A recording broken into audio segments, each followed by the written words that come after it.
우리는 아기의 작고 연약한 손을 고사리 손이라고 부릅니다.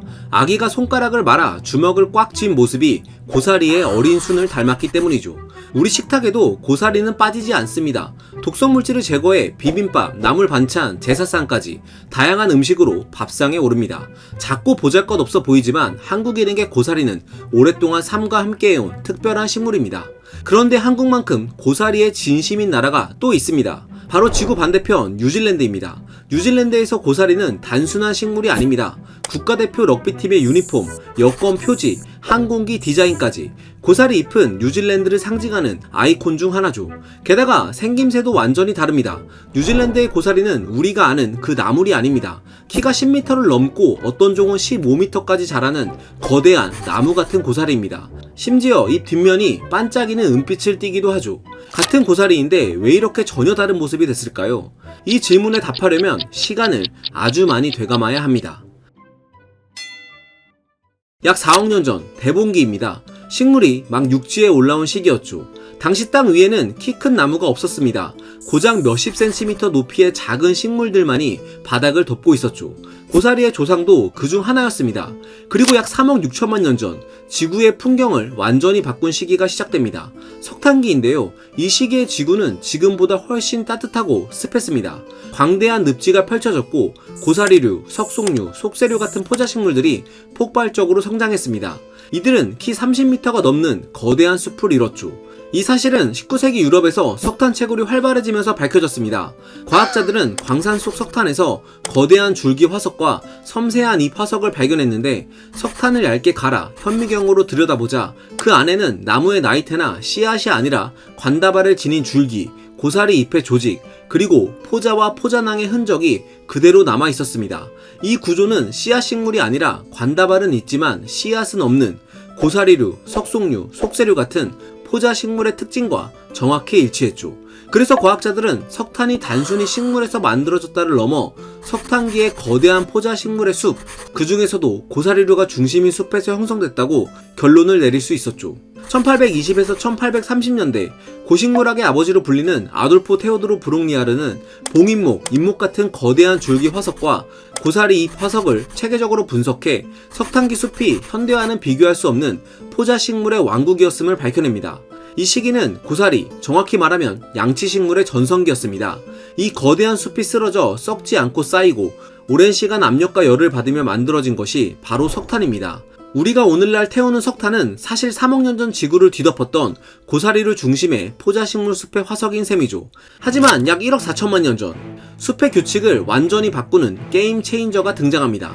바로 꽃식물인데요. 꽃식물은 곤충과 협력해 훨씬 효율적으로 번식했고 빠르게 성장하며 다양한 환경으로 퍼져나갔습니다.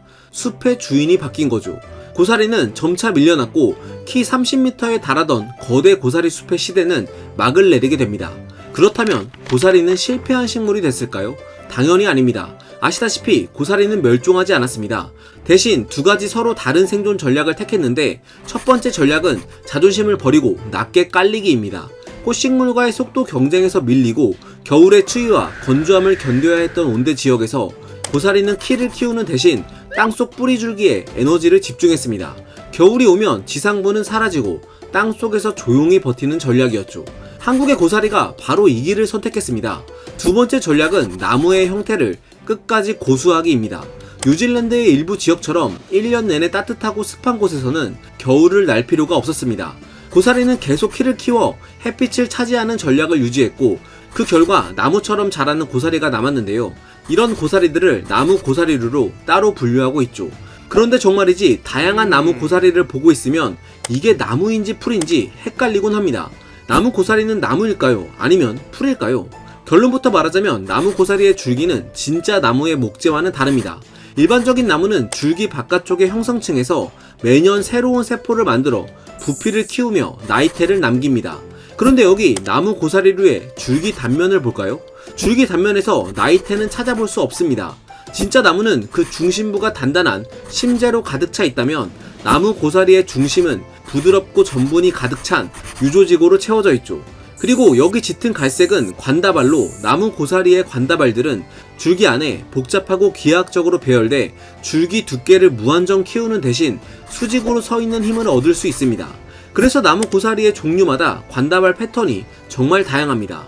그리고 이 줄기를 바싹 말리게 되면 이렇게 변하는 모습을 볼 수 있는데, 나무와는 정말 다른 모습이죠. 가운데 큰 공간과 구멍이 숭숭 뚫린 부분은 평소에 엄청난 양의 물과 전분을 머금는 스펀지 역할을 합니다. 덕분에 습한 숲속에서 수분을 효율적으로 관리하며 살아남을 수 있죠. 나무와 또 다른 차이는 줄기의 겉면입니다. 보시는 것처럼 나무 고사리의 줄기 바깥쪽은 매끄러운 나무 껍질 대신 수많은 부정근이 밧줄처럼 엉켜 감싸고 있습니다. 일부 나무 고사리의 경우 이렇게 두껍게 감싸져 있기도 하죠. 이런 뿌리 갑옷은 줄기가 강풍에 꺾이지 않도록 유연하게 지탱해 줄 뿐만 아니라 공기 중의 습기를 직접 빨아들이는 생존 전략이기도 합니다.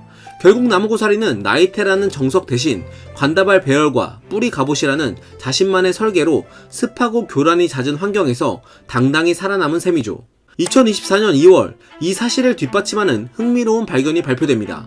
미국 콜비 대학 로버트 가스탈도 교수 연구팀은 캐나다 뉴 브런즈윅의 미시시피기 지층에서 3억 5천만 년 전에 기묘한 식물 화석을 발견했습니다. 이름은 산포르디아 카올리스 덴시폴리아.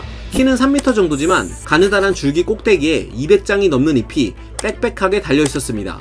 연구팀은 이 식물을 숲 바닥의 빛을 차지하기 위해 독특한 방식으로 진화한 실험적 형태로 해석했습니다. 중요한 점은 이 식물이 목질부가 없는 관다발 식물, 즉 고사리 계통의 친척이라는 사실이죠. 3억 년 전 고사리류 식물들은 땅에 낮게 머무르는 데 만족하지 않고 어떻게든 하늘로 올라가기 위한 다양한 실험을 하고 있었던 겁니다. 그 수많은 시도 끝에 오늘날 뉴질랜드에 거대한 나무 고사리가 존재합니다. 진화는 항상 새로운 것을 발명하지 않습니다. 오래된 설계도를 다시 꺼내 쓰기도 하죠. 나무 고사리는 3억 5천만 년 전 조상의 설계도를 품은 채 21세기에도 거대한 모습으로 살아가고 있습니다. 그런데 여기서 한 가지 의문이 생깁니다. 지금의 뉴 브런즈윅은 캐나다 동부의 고위도 지역인데요. 겨울이 길고 추운 곳이죠. 그런데 어떻게 이런 곳에서 따뜻하고 습한 환경에서 자라던 고사리 계통 식물이 발견된 걸까요? 사실 3억 5천만 년 전 석탄기 무렵 지금의 캐나다 동부는 적도 지역과 가까운 열대에서 아열대 위도에 놓여 있었기 때문입니다.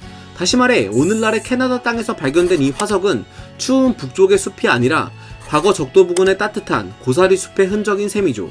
여담으로 한국의 고사리에는 많이 언급되는 주제가 하나 있습니다. 바로 독인데요. 고사리에는 포타킬로사이드라는 바람 가능 물질과 비타민 B1을 파괴하는 티아미네이스 효소가 들어있습니다. 그런데 우리는 선조 때부터 오랜 기간 고사리를 먹어왔죠. 비결은 조리법에 있습니다. 고사리를 삶으면 티아미네이스는 열에 의해 파괴되고 포타킬로사이드도 상당 부분 분해됩니다. 이후 오랜 시간 물에 담가두고 물을 여러 번 갈아주면 물에 잘 녹는 독성 물질이 대부분 빠져나갑니다. 과학 장비가 없던 시대에 사람들은 시행착오를 통해 안전한 방법을 찾아낸 거죠. 그런데 여기서 또 하나의 궁금증이 생깁니다. 뉴질랜드의 나무 고사리에는 독이 있을까요? 놀랍게도 현재까지 알려진 나무 고사리에서는 한국의 고사리처럼 뚜렷한 독성 물질이 발견되지 않았습니다. 적어도 사람이 섭취를 우려할 만한 강한 독성 성분은 보고되지 않았죠. 왜 그런 걸까요? 한국의 고사리는 키가 낮아 초식동물에게 쉽게 노출됩니다. 그래서 여러 독성 물질을 만들어 스스로를 지키는 방향으로 진화했습니다. 반면 나무 고사리는 키가 높고 줄기는 질기고 단단하며 잎은 땅에서 훨씬 떨어진 곳에 달려 있습니다. 초식동물이 쉽게 뜯어먹을 수 없는 구조였죠. 다시 말해 먹힐 가능성이 훨씬 낮았기 때문에 강한 독을 유지해야 할 선택압이 크지 않았던 겁니다. 같은 고사리라도 방어 전략이 완전히 달라진 거죠. 이렇듯 고사리는 4억 년 전 작은 식물로 시작해 석탄기에는 지구를 덮는 숲이 됐고 꽃식물 시대에는 풀과 나무 같은 형태로 나뉘어 살아남았습니다. 진화에는 정답이 없습니다. 그저 환경에 맞는 형태를 남길 뿐이죠. 다음에 고사리를 보게 된다면 이 작은 식물에 4억 년 전의 역사가 담겨 있다는 사실을 한 번쯤 떠올려보는 건 어떨까요? 과학은 세상을 보는 창, 지금까지 과학 드림이었습니다. 감사합니다.